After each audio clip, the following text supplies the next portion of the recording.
Everyone, রান্নার রাকুমারি চ্যানেলে আর একটি পর্ব দেখার জন্য সবাইকে ওয়েলকাম জানাই। আমি সন্ধ্যার স্ন্যাক্সের দারুণ একটি রেসিপি নিয়ে চলে এসেছি, এগ বলের রেসিপি। বেলায় বাজারে যেতে ইচ্ছা না করলে এরকম এগ বল কিন্তু বাড়িতে খুব ঝটপটভাবে তৈরি করে নেওয়া যায়। চলো শুরু থেকে শেষ পর্যন্ত দেখার অনুরোধ রইল।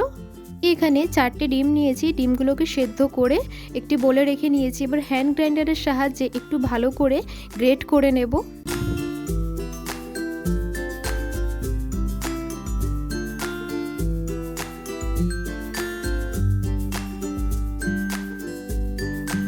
সুন্দরভাবে গ্রেট করা হয়ে গেছে। এবার আলুর স্টাফিংটা আমি রেডি করব। এর সাথে কিন্তু কাঁচা পেঁয়াজ বা সেদ্ধ করা আলুও দিতে পারো, কিন্তু অনেকেরা কাঁচা পেঁয়াজ পছন্দ করে না, তারা কিন্তু এই প্রসেসেও করতে পারো।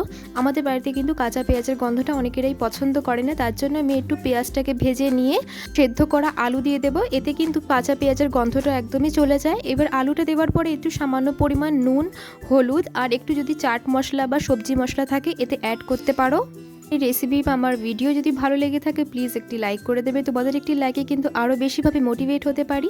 এদিকে আমার আলুটা সম্পূর্ণভাবে তৈরি হয়ে গেছে। এবার যে ডিমটা গ্রেট করে রেখেছিলাম, এই ডিম গ্রেট করার মধ্যে এই ভাজা আলুটাকে দিয়ে দেবো।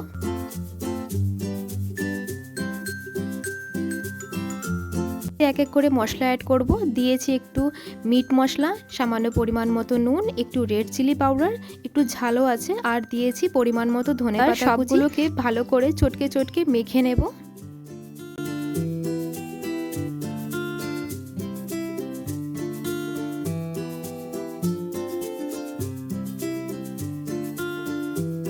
ভাবে মেখে নেওয়ার পরে আমি এখানে 3 থেকে 4 চামচ মতো বেসন বা কর্নফ্লাওয়ার দিতে পারো। আমি বেসন দিয়েছি।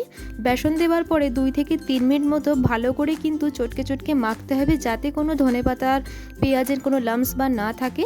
এই যে এবার আমি এক এক করে বলগুলো তৈরি করে নিচ্ছি। বলের সাইজটা কিন্তু মিডিয়াম থাকবে। তেলে ছাড়ার পরে একটু সামান্য বাড়তে পারে, তার জন্য আমি মিডিয়াম সাইজে রাখার চেষ্টা করেছি। একদম ছোটও না, একদম আহামরি বড়ও না, মিডিয়াম রাখারই চেষ্টা করেছি। আমি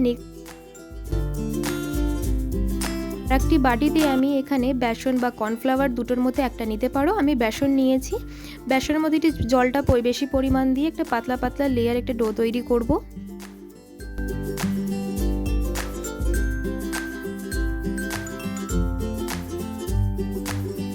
গুলো যেগুলো তৈরি করেছিলাম, এবার ওটাকে বেসনের মধ্যে চুবিয়ে একটু ব্রেড ক্রাম্বস দিয়ে কোট করে দেব। প্রসেসেও কিন্তু আমি সেকেন্ডটাও এরকমভাবেই কোট করছি। বেসনের মধ্যে চুবিয়ে নিয়ে তারপরে একটু ব্রেড ক্রাম্বস দিয়ে ভালোভাবে কোট করে দিচ্ছি।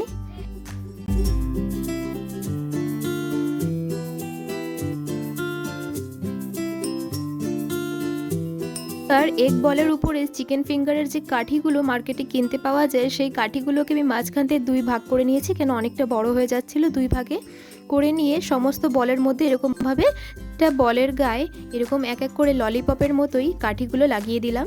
সমস্ত বল তৈরি হয়ে গেছে। এবার একে তেলে ছাড়বো। কি আমার তেল পুরো গরম হয়ে গেছে। এবার এক এক করে আমি বল এতে ছাড়তে তালে থাকবো। এর বল বা ললিপপও বলতে পারো। এইগুলো সন্ধ্যার স্ন্যাক্সে কিন্তু দারুণ খেতে লাগে, আর ডিমের ডেভিলের থেকে একটু অন্যরকম স্বাদ হয়। তোমরা কিন্তু অবশ্যই একবার বাড়িতে ট্রাই করো।